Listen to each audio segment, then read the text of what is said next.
இப்பலாம் நம்மள மாரி நெறைய இண்டிவிஜுவல் இன்வெஸ்டர்ஸ் ஸ்டாக் மார்க்கெட்ல இன்வெஸ்ட் பண்ண ஸ்டார்ட் பண்ணிட்டாங்க. இருந்தாலும் ஸ்டாக் மார்க்கெட்னா என்ன அப்படின்ற குழப்பம் இன்னும் நெறைய பேருக்கு இருக்க தான் செய்யுது.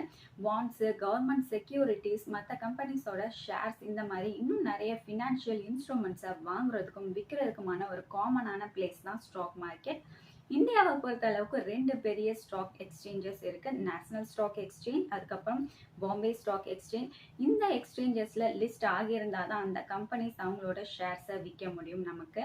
ட்ரேடிங்கோட சைஸை பேஸ் பண்ணி பார்த்தா என்எஸ்சி தான் இப்பயும் இந்தியாவில் பெரிய எக்ஸ்சேஞ்சாக இருக்கு.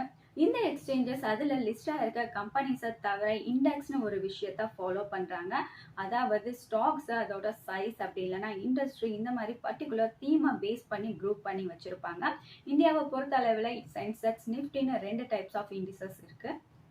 என்எஸ்சில லிஸ்ட் ஆயிருக்க கம்பெனிஸோட மார்க்கெட் கேபிட்டலைசேஷனை பொறுத்து டாப் 50 கம்பெனிஸை தான் நிஃப்டிக்குள்ள வச்சிருப்பாங்க.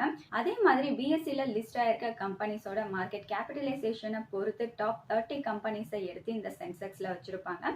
இந்த சென்செக்ஸ் நிஃப்டியை நம்ம ரெகுலரா செக் பண்ணிட்டு வர்றது மூலமா மற்ற ஸ்டாக்ஸ் எப்படி பெர்ஃபார்ம் பண்ணுது அப்படி இல்லைன்னா ஃபண்ட் மேனேஜர்ஸ் எப்படி பெர்ஃபார்ம் பண்றாங்க அப்படின்ற ஒரு பெஞ்ச் மார்க் நமக்கு கிடைக்கும்.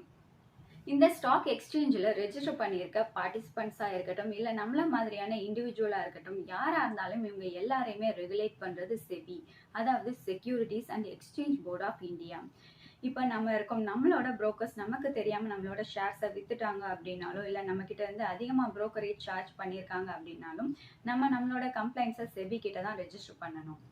அப்போ நம்ம ஸ்டாக் எக்ஸ்சேஞ்சில் லிஸ்ட் ஆயிருக்க கம்பெனிஸ்ட இருந்து டைரக்டாக ஸ்டாக்ஸ் எல்லாம் வாங்கிக்கலாமா அப்படின்னா கண்டிப்பாக முடியாது. அதுக்கு நம்ம கிட்ட ஃபர்ஸ்ட் டிமேட் அக்கௌண்ட்டும் ட்ரேடிங் அக்கௌண்ட்டும் கண்டிப்பாக இருக்கணும்.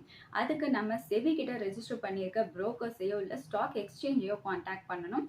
அவங்க கிட்ட நம்ம கேஏசி ஃபார்மை ஃபில் பண்ணி கொடுத்துட்டு டிமேட் அக்கௌண்ட்டும் ட்ரேடிங் அக்கௌண்ட்டும் ஓப்பன் பண்ணி கொடுக்கறதுக்கான டாக்குமெண்ட்ஸ் எல்லாம் ஃபில் பண்ணி அதுக்கான ப்ரூஃப்லாம் நம்ம சப்மிட் பண்ணணும். இந்த மாதிரி இன்னும் நிறைய யூஸ்ஃபுல்லான இன்ஃபர்மேஷனுக்கு நம்ம சேனலை மறக்காம சப்ஸ்கிரைப் பண்ணிக்கோங்க.